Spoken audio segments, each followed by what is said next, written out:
What if. तो friends, what if का first episode आ चुका है और आप में से कई लोगों ने इसका फर्स्ट एपिसोड देख भी लिया होगा।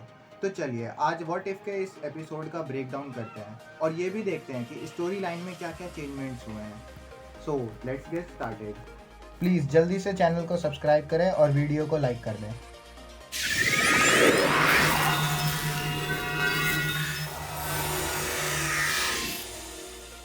तो व्हाट इफ़ के फर्स्ट एपिसोड की स्टार्टिंग होती है उसी सीक्रेट लैब से, जहाँ पे स्टीव रॉजर यानी कि हमारे अपने कैप्टन अमेरिका का सुपर सोल्जर सीरम का टेस्ट हो रहा होता है। स्टोरी की टाइमलाइन में सबसे पहला चेंजमेंट या फिर कह लो कि शाखाई में सबसे पहला ट्विस्ट तब आता है जब हाइड्रा का जासूस ओरिजिनल टाइम से पहले ही बॉम्ब ब्लास्ट कर देता है, जिसके कारण लैब में आग लग जाती है और एक्सपेरिमेंट बीच में ही रुक जाता है और स्टीव रॉजर भी कैप्टन अमेरिका नहीं बन पाता। पर क्योंकि एक्सपेरिमेंट एक ही बार हो सकता था, इसलिए पेगी कार्टर जो कि एजेंट कार्टर है वो एक्सपेरिमेंट को पूरा करती है और चेंबर में घुस जाती है। इवेंचुअली एक्सपेरिमेंट खत्म होता है और पेगी कार्टर भी कैप्टन अमेरिका की तरह चेंबर से बाहर निकलती है। तो स्टोरी में सेकेंड चेंजमेंट तब आता है जब पेगी कार्टर कैप्टन कार्टर बन जाती है। वैसे पेगी कार्टर के साथ भी सेम वही बिहेवियर होता है जो स्टीव रॉजर्स के साथ होता है। दोनों एक शो पीस से ज़्यादा और कुछ नहीं समझे जाते, पर दोनों में एक बात सेम है कि दोनों का खून ही गर्म है। तो स्टोरी में थर्ड मेजर चेंज ये आता है कि जब रेड स्कल टेसरैक्ट क्यूब को चुराने के लिए आता है, उससे पहले सुपर सोल्जर सीरम का एक्सपेरिमेंट हो चुका होता है। लेकिन कैप्टन अमेरिका की मूवी में हमने ये देखा था कि ये टेसरैक्ट क्यूब पहले ही चोरी हो चुका हो, जिसके कारण फिफ्थ मेजर चेंज अपने आप ही स्टैब्लिश हो जाता है। तो कैप्टन कार्टर, एक मिनट पीछे लो। फिफ्थ चेंजमेंट से पहले फोर्थ चेंजमेंट ये है कि जो हावर्ड स्टार्क है उसने कैप्टन कार्टर का जो सूट है वो डिज़ाइन किया होता है। तो हाँ, फिफ्थ चेंजमेंट ये है कि कैप्टन कार्टर बड़े ही आराम से और स्टाइल से जाती है और हाइड्रा के सोल्जर्स को कूटती है और डॉक्टर जोला से टेसरैक्ट क्यूब लेकर आ जाती है। लेकर के आती है, छीन के ही ले आती है। तो स्टोरी में सिक्स्थ और सबसे मेजर चेंजमेंट ये हुआ कि टेसरैक्ट क्यूब न होने के कारण हाइड्रा अपने सुपर पावरफुल वेपन्स नहीं बना पाया, जैसे कि वो उसकी वन शॉट गन, एक शॉट और बंदा खत्म। उसके बाद उसके वो बड़े बड़े टैंक्स और उसकी अंत वाली वो सबसे बड़ी वाली एयर।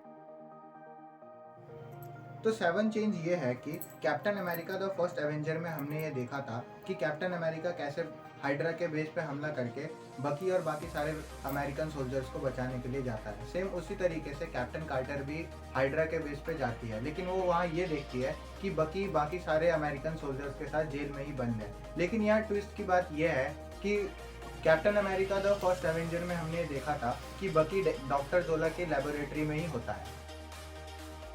तो एट्थ मेजर चेंज ये है कि स्टीव रॉजर्स तो कैप्टन अमेरिका नहीं बन पाता, लेकिन हावर्ड स्टार्क ने एक आर्मर्ड सूट डिज़ाइन किया होता है स्टीव रॉजर्स के लिए ही, जो काफ़ी हद तक मैच करता है आयरन मैन के मार्क 1 से।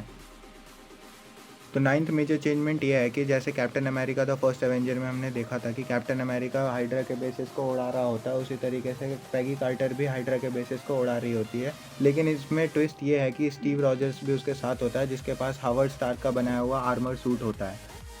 स्टोरी लाइन में 10th मेजर चेंजमेंट ये आता है कि जब कैप्टन कार्टर अपनी टीम के साथ हाइड्रा की ट्रेन को रोकने के लिए जाती है, तब स्टीव रॉजर्स हाइड्रा की ट्रेन को आगे से रोक रहा होता है और उसमें डायनामाइट होते हैं जो कि फट जाते हैं, जिसकी वजह से स्टीव रॉजर्स खाई में गिर जाता है। लेकिन हमने captain America the first Avenger में देखा था कि खाई में गिरने वाला बकी होता है। स्टोरी लाइन में 11th मेजर चेंजमेंट ये आता है कि बकी खाई में ना गिरने के कारण विंटर सोल्जर नहीं बन पाता है, जिसकी वजह से फ्यूचर में होने वाले बहुत सारे इवेंट्स नहीं हो पाते हैं, जैसे हावर्ड स्टार्क का मरना। स्टोरी में 12th मेजर चेंजमेंट ये आता है कि जब कैप्टन कार्टर अपनी टीम को लेकर हाइड्रा के मेन बेस पे रेड स्कल को रोकने के लिए जाती है, तो वहाँ पे रेड स्कल का कुछ और ही प्लान होता है। वो captain America the first Avenger की तरह वो कोई हथियार नहीं बनाता, बल्कि वो टेसरैक्ट क्यूब से एक अलग ही पोर्टल खोल देता है, जिसमें से एक मॉन्स्टर बाहर आता है जो काफ़ी हद तक ह्यूमन की तरह दिखता है। ये MCU की तरफ से एक हिंट है कि डॉक्टर स्ट्रेंज की नई movie doctor strange the madness of multi universe में जो विलन होगा वो ह्यूमा गोराथ ही होगा। स्टोरी में 13th मेजर चेंजमेंट ये आता है कि जब बकी और बाकी के सोल्जर हाइड्रा के सोल्जर्स को मार रहे होते हैं, तो स्टीव रॉजर्स उनको जिंदा मिल जाता है। तो स्टोरी में 14th मेजर चेंजमेंट ये आता है कि जब रेड स्कल इस ऑक्टोपस जैसे एलियन को पोर्टल से बाहर बुला रहा होता है, तो ये एलियन रेड स्कल पर हमला कर देता है और जब कैप्टन कार्टर इस एलियन को वापस पोर्टल में भेज रही होती है, तो वो इस एलियन के साथ ही उस पोर्टल में चली जाती है। स्टोरी में फिफ्थ सबसे ज़्यादा मेजर चेंजमेंट ये आता है कि जब कैप्टन कार्टर एक पोर्टल से घुसती है और दूसरे पोर्टल से बाहर निकलती है, तब जो टाइम फ्रेम होता है वो कुछ और ही चल रहा होता है। लेकिन हमने पहले की मूवीज़ में ये देखा है कि जो टेसरैक्ट क्यूब है वो एक इंसान को एक पोर्टल से दूसरे पोर्टल तक भेज देता है, उसके बीच में टाइम फ्रेम चेंज नहीं होता है। तो ये एक बहुत बड़ी ट्विस्ट की बात है कि टाइम फ्रेम चेंज क्यों हुआ। तो गाइस, ये थी हमारी व्हाट इफ के ब्रेकडाउन की 15 मेजर चेंजेस। और अगर हमसे कोई डिटेल मिस हो गई हो तो प्लीज़ कमेंट सेक्शन में हमें कमेंट करके ज़रूर बताएं। और लास्ट में, अगर आपको ये वीडियो पसंद आई हो तो लाइक कर दे और अपने मार्वल फैंस के साथ शेयर ज़रूर।